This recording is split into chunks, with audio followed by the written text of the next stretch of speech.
back to Sunny Life channel. Thank you so much, guys, for tuning in. We are talking about the river, guys, the love triangle between Tumi, Mabutho, and Lindani. The fruit does not fall far from the tree.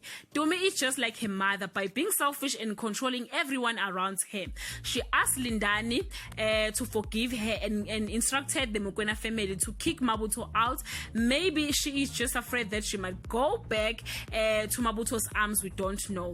Lindani, being a good guy, he decided to forgive Tumi and gave their marriage another try with the condition that Tumi comes back to Refilwe. She agreed, guys, but it won't be that easy for her to live the high life and come back to Mkukwini. Even her mother Lindwe won't approve that. Fans were very disappointed that Lindani gave Tumi the second chance. What if she is pregnant with Mabutho's child?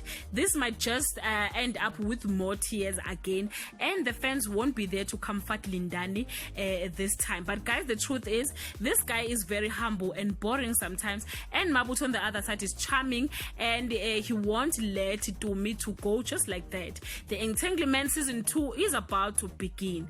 Guys, I went as far as checking October teasers. Firstly, Tumi will not manage to stay with Lindani. She will go back to the Dikana house, and desperately Lindani will seek help for his marriage, but no one will agree with his plans, and he will struggle with his new reality. Guys, we don't know. Maybe Tumi will divorce Lindani.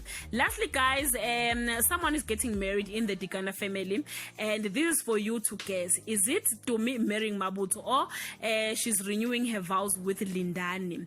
Or maybe there is a new relationship in the Dikana family that we don't know. While Mabutho insists on lying, Lindani will decide to tell the truth about what happened. Can this be about Mbali's death? We'll find out very soon. Please leave your comment below and share your opinion. Thank you so much, guys, for watching this video. See you on my next upload. Bye.